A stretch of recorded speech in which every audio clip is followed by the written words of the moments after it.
Chairwoman Napolitano, Ranking Member Westerman, Chairman DeFazio, and members of the subcommittee. I'm Dave Ross, EPA's Assistant Administrator for the Office of Water. It is a pleasure to be here today.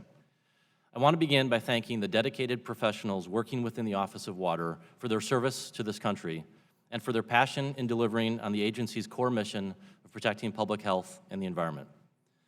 The Office of Water has an extensive portfolio of responsibility, but I would like to begin today by highlighting a few priority areas for the subcommittee, including modernizing and rebuilding America's water infrastructure, encouraging the adoption of water reuse, and ensuring a sustainable workforce in the water sector. My written testimony provides a more in-depth discussion of some other additional topics.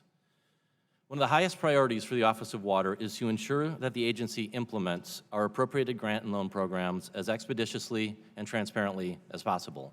It is our job to put our hard-earned taxpayer resources to work as quickly as possible.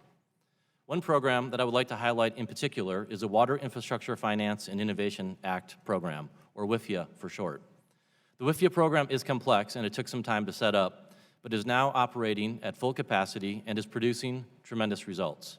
In the past year, EPA has announced 11 WIFIA loans leveraging approximately $3 billion in taxpayer resources to help finance over $6.5 billion in water infrastructure projects, and we anticipate announcing several more loans in the very near future.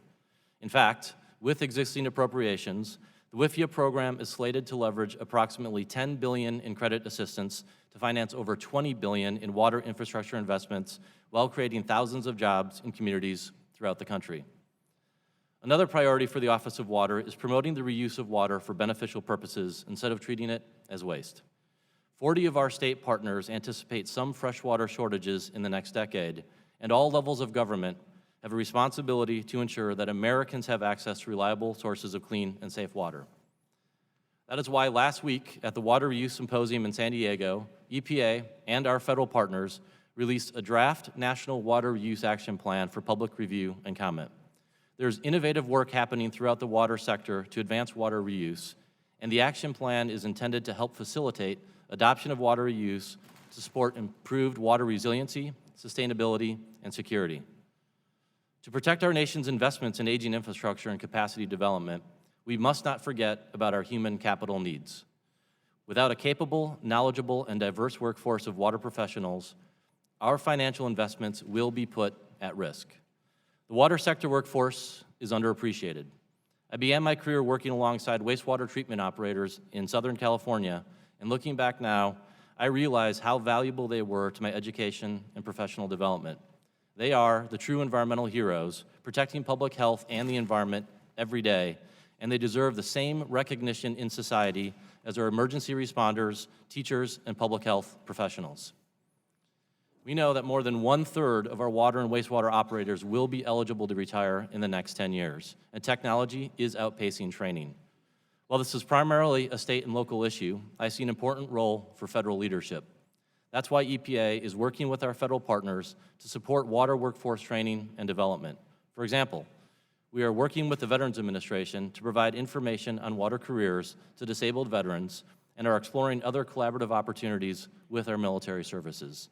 The country relies on this workforce every day, and it is imperative that we focus resources on supporting this critical sector. Finally, I want to conclude by describing my touchstone for addressing many of the complex regulatory questions facing the Office of Water. Determining first what the law is, not what we want it to be. Under our system of laws, an executive branch agency can only exercise the power that Congress delegates to it.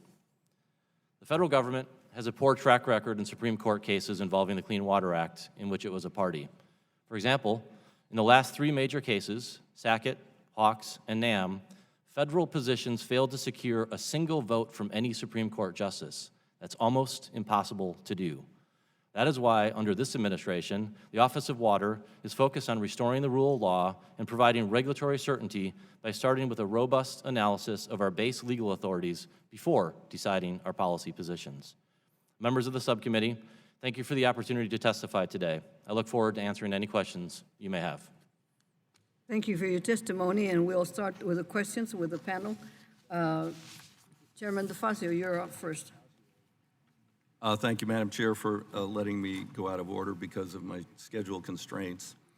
Administrator Ross, in your testimony, you say that we're going to go back to those that existed immediately prior to the 2015 rule. So